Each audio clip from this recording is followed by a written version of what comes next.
Next, we are going to learn about mixed economy. In mixed economic system, it consists of both pure free market economy and pure planned economy. In mixed economies, that is socialist learning, that is communism, and capitalist learning, that is pure competition. The example for a socialist country are North Korea, China, Venezuela. And the example for capitalist society are France, Sweden, United States, and Japan. In a mixed economy system, both private and public sector coexist and work together towards economic development. This will be in 2-mark question. What is mixed economy? Market. It is a combination of both capitalism and socialism. It tends to eliminate the evils of both capitalism and socialism. In these economies, resources are owned by individuals and the government. India, England, France, and Brazil are the example of mixed economy. This may be in 1-mark question. Market. Next, features of mixed economy. This is book back 3-mark question. Question number 32. Market. First feature is ownership of property and means of production. The means of production and properties are owned by both private and public. Public and private have the right to purchase, use, or transfer their resources. Second feature is coexistence of public and private sectors. In mixed economies, both private and public sectors coexist. Private industries undertake activities primarily for profit.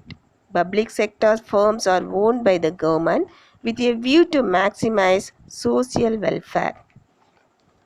Next, economic planning.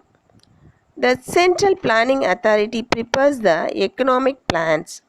National plans are drawn up by the government and both private and public sector abide. Abide here we mean accept or act according to the rule, decision, or recommendation. In general, all sectors of the economy function according to the objectives, priorities, and targets laid down in the plan. Next, solution to economic problems.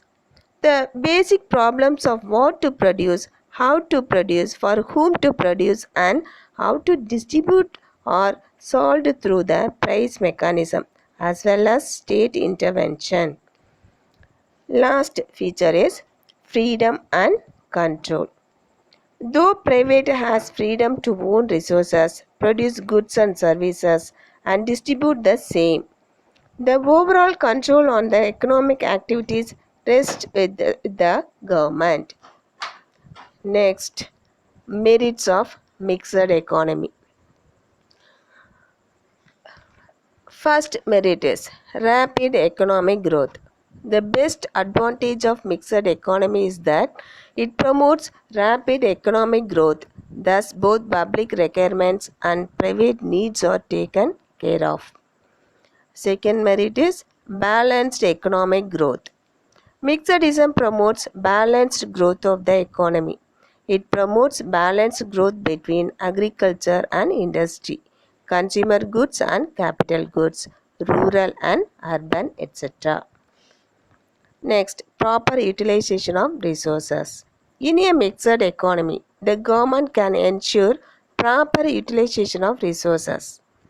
The government controls most of the important activities directly and the private sector indirectly. Next, economic equality. The government uses progressive rates of taxation for laying income tax to bring about economic equality.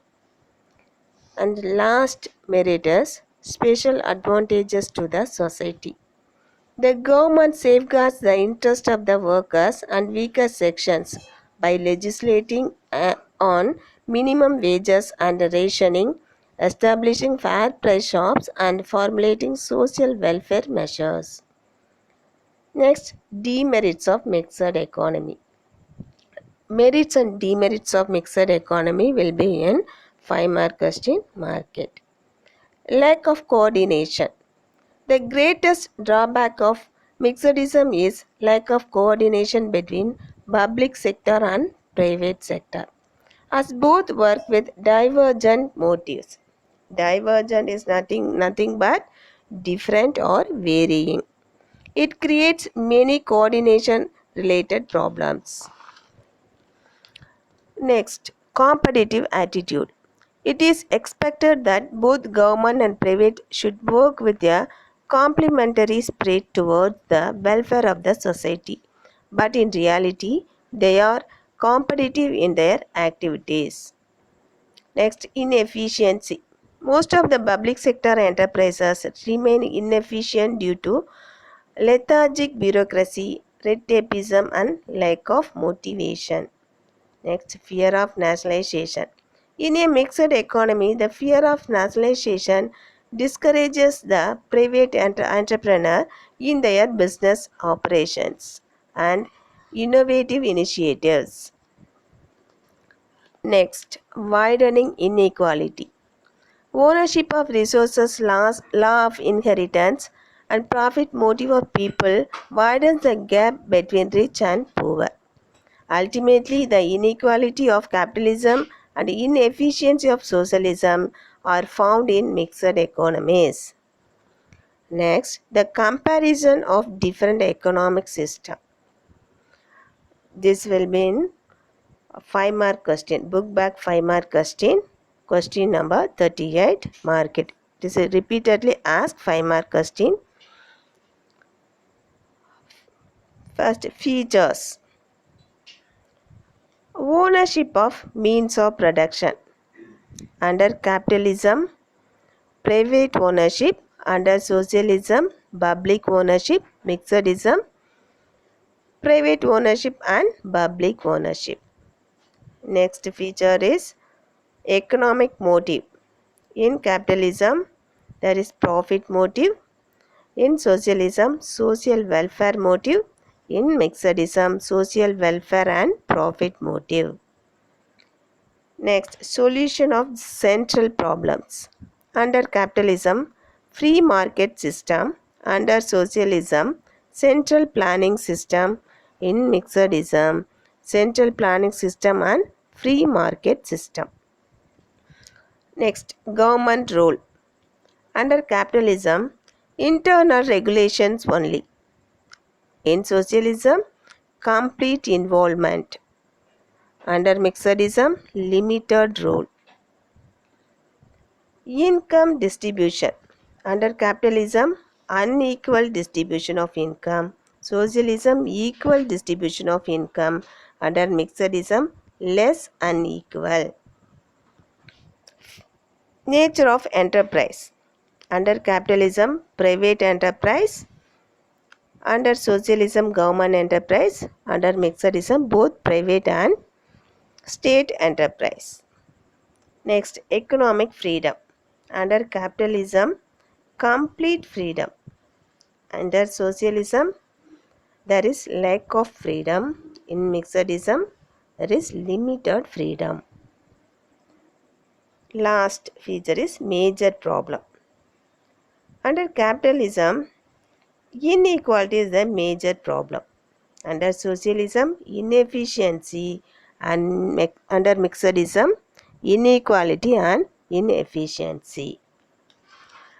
I hope that you all understand about the features, merits and demerits of capitalism, socialism and mixedism. Thank you.